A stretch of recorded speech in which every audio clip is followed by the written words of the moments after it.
bilangan atau simbol yang disusun menurut baris dan kolom yang membentuk persegi panjang dan dibatasi oleh sepasang tanda kurung. Matriks ditemukan oleh Arthur Cayley pada tahun 1859 di Inggris ketika usianya 17 tahun.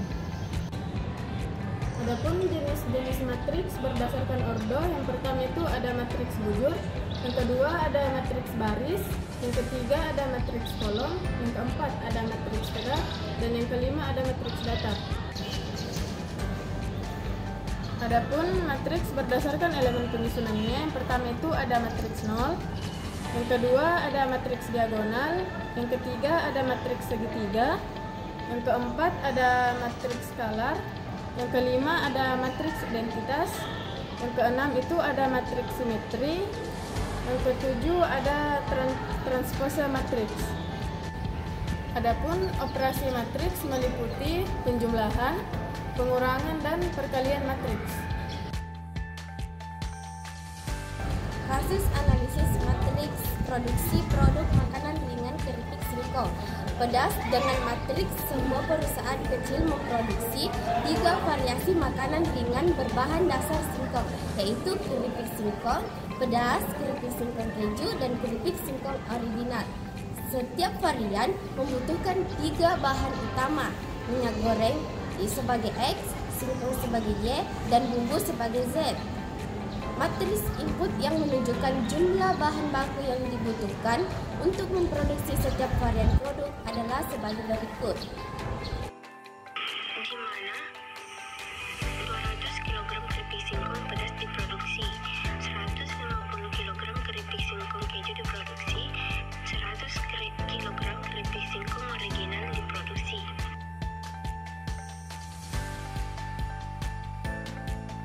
Pertanyaan: A. Berapa total minyak goreng, singkong, dan bumbu yang dibutuhkan untuk memproduksi semua keripik singkong tersebut?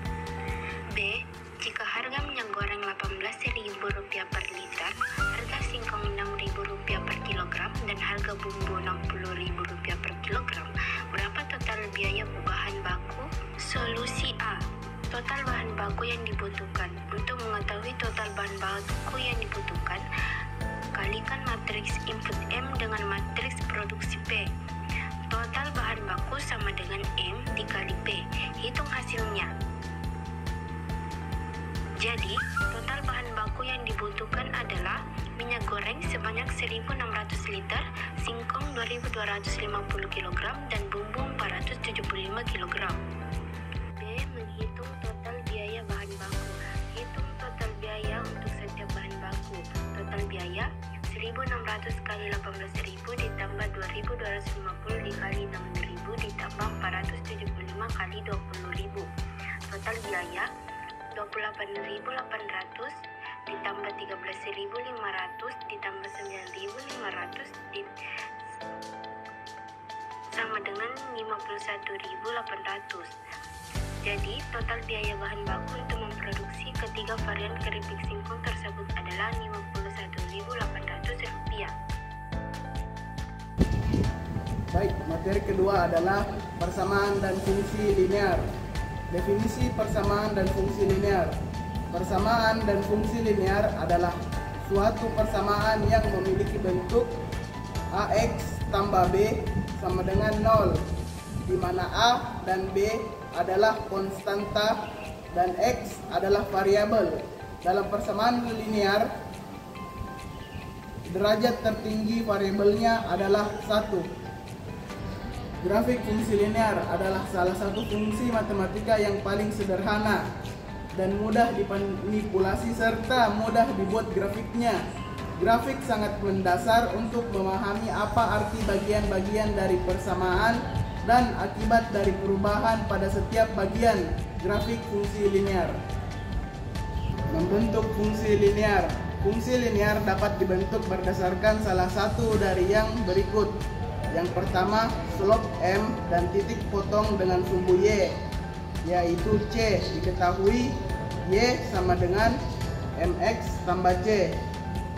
Yang kedua, slope M dan sebuah titik X1 dan Y1 diketahui Y kurang Y1 sama dengan M X kurang X1.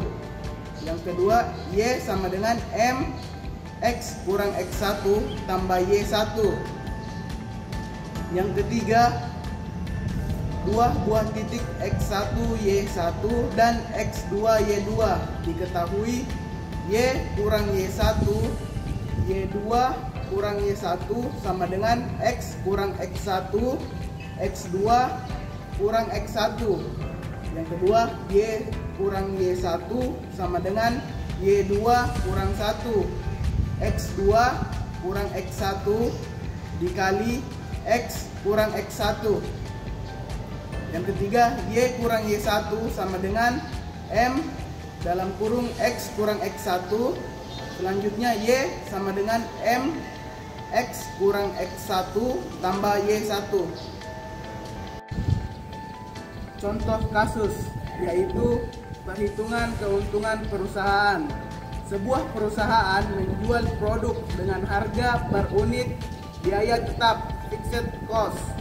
Perusahaan seperti sewa gedung dari gaji pegawai adalah per bulan. Biaya variabel cost untuk memproduksi satu unit produk adalah perusahaan ingin mengetahui berapa keuntungan yang diperoleh jika unit produk dalam sebulan. Baik, berikut merupakan penyelesaian studi kasus dari persamaan dan fungsi linear.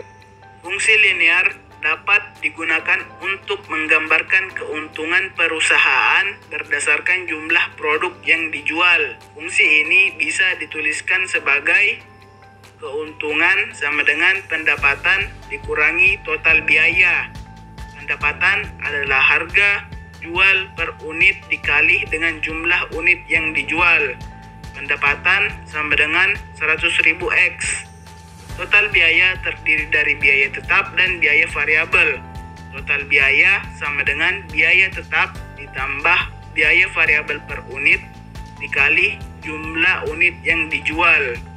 Total biaya sama dengan 2 juta ditambah 50.000 X.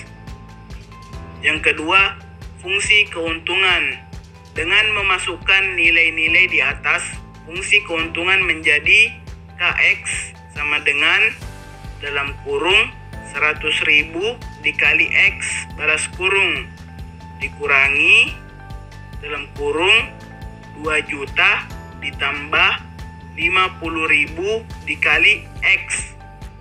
Menyederhanakan fungsi ini menjadi KX sama dengan 100.000 X dikurangi 2 juta dikurangi 50.000 X menjadi KX sama dengan 50.000 X dikurangi 2 juta.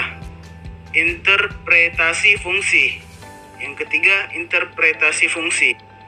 Kemiringan atau gradien ini menunjukkan bahwa setiap penambahan satu unit produk yang dijual, keuntungan perusahaan bertambah.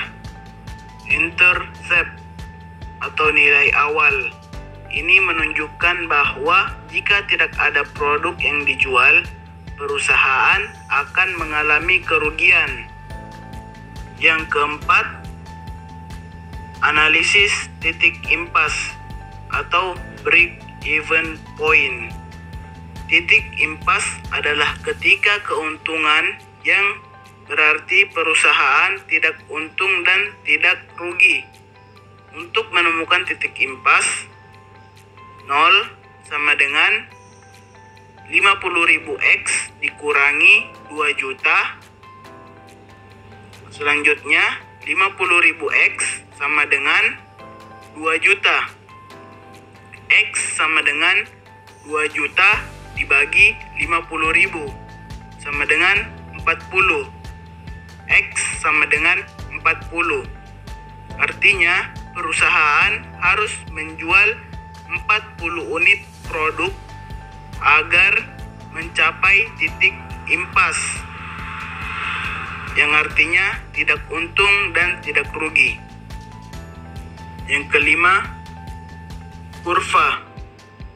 Berikut adalah kurva fungsi keuntungan perusahaan berdasarkan jumlah unit produk yang dijual. Garis biru menunjukkan fungsi keuntungan dengan titik impas di mana keuntungan menjadi 0. Di sebelah kanan titik impas, perusahaan mulai mendapatkan keuntungan, sedangkan di sebelah kiri titik impas, perusahaan mengalami kerugian. Kesimpulannya adalah jika perusahaan mencapai titik impas jika menjual 40 unit produk dalam sebulan. Jika produk yang dijual lebih dari 40 unit, maka perusahaan akan mendapatkan keuntungan. Dan jika tidak sampai 40 unit, maka perusahaan akan mengalami kerugian. Contoh perhitungan. Jika perusahaan menjual 50 unit produk, keuntungan yang diperoleh sama dengan K50 sama dengan 50.000 dikali 50 dikurangi 2 juta sama dengan 2.500.000 dikurangi 2 juta sama dengan 500.000. Jadi keuntungan yang diperoleh perusahaan adalah 500.000. Ini adalah contoh bagaimana fungsi linear dapat digunakan untuk menyelesaikan masalah dalam konteks ekonomi ataupun bisnis.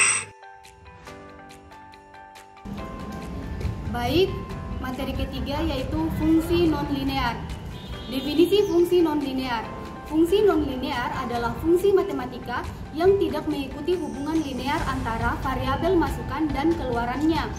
Tidak seperti fungsi linear yang memiliki laju perubahan konstan dan menghasilkan garis lurus saat digambarkan. Fungsi nonlinear dapat memiliki berbagai bentuk dan laju perubahan.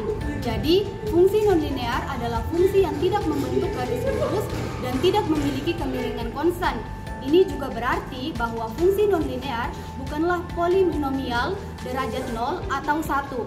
Untuk menentukan apakah suatu fungsi bersifat nonlinear, bisa dilihat grafiknya pada bidang koordinat.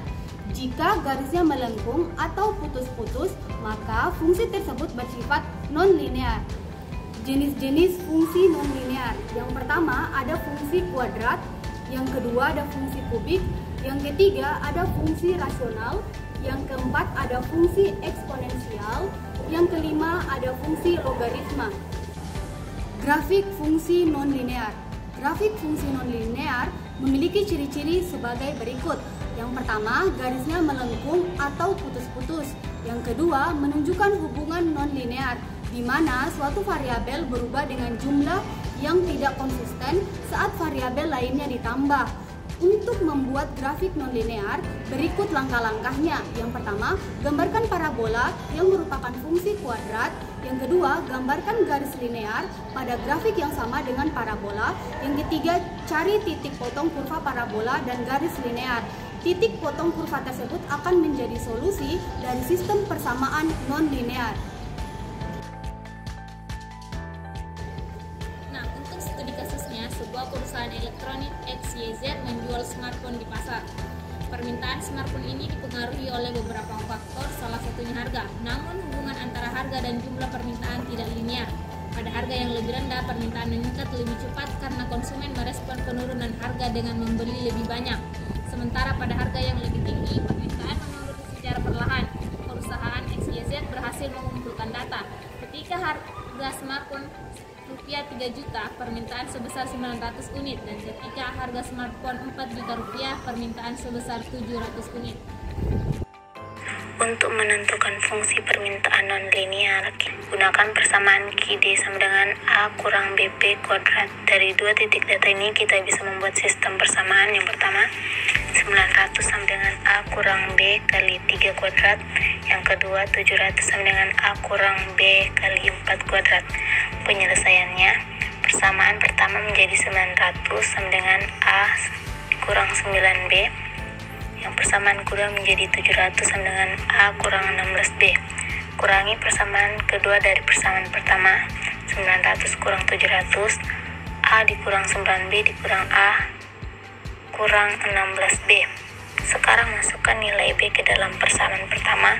900 sama dengan A kurang 9 dikali 24,87 sama dengan 900 tambah 257 kurang 14 sama dengan 1157,14.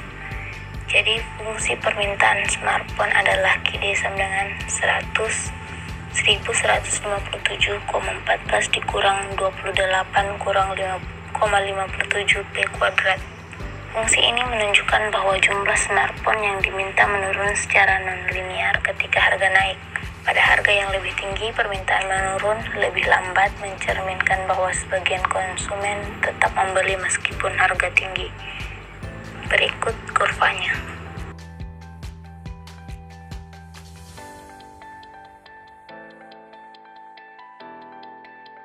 Materi keempat yaitu limit. Limit adalah suatu nilai yang menggunakan pendekatan fungsi ketika hendak mendekati nilai tertentu. Singkatnya, limit ini dianggap sebagai nilai yang menuju suatu batas.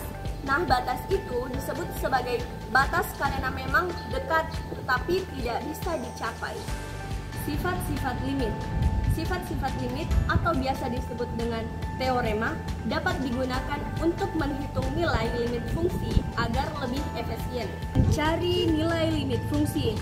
Cara mencari nilai limit fungsi yaitu bisa dilakukan menggunakan 3 metode, yaitu metode substitusi, pemfaktoran, dan pengalian dengan faktor sekawan. Limit tak hingga. Untuk menyelesaikan limit tak hingga dari suatu fungsi aljabar terdapat 2 cara, yaitu bentuk tak tentu dari tak hingga dibagi tak hingga. Yang kedua yaitu bentuk tak tentu dari tak hingga dikurang tak hingga. Contoh kasusnya, analisis fungsi produksi. Misalkan sebuah perusahaan memiliki fungsi produksi yang dinyatakan sebagai P dalam kurung L, K sama dengan 3L pangkat 0,5 dikali K pangkat 0,5, di mana P adalah jumlah output, L adalah jumlah tenaga kerja, dan K adalah jumlah modal. Kita ingin mengetahui limit dari output saat jumlah tenaga kerja L mendekati 0 dan jumlah modal K tetap konstantan pada 4. Langkah-langkah penyelesaiannya. Yang pertama, tentukan fungsi P dalam kurung L, K sama dengan 3L pangkat 0,5 kali K pangkat 0,5. Yang kedua, substitusi nilai konstanta. Kita substitusi K sama dengan 4. Berarti P dalam kurung L, 4 sama dengan 3L pangkat 0,5 kali dalam kurung 4 pangkat 0,5 sama dengan 3L pangkat 0,5 kali 2 sama dengan 6L pangkat 0,5. Yang ketiga itu hitung limit. Kita ingin menghitung limit saat L mendekati 0. Limit L mendekati 0 berarti P dalam kurung L, 4 sama dengan limit L mendekati 0 berarti 6L pangkat 0,5 ketika L mendekati 0. Dengan demikian, limit output saat jumlah tenaga kerja mendekati O adalah limit L menuju 0, P dalam kurung L, 4 sama dengan 0. Interpretasi ekonomi.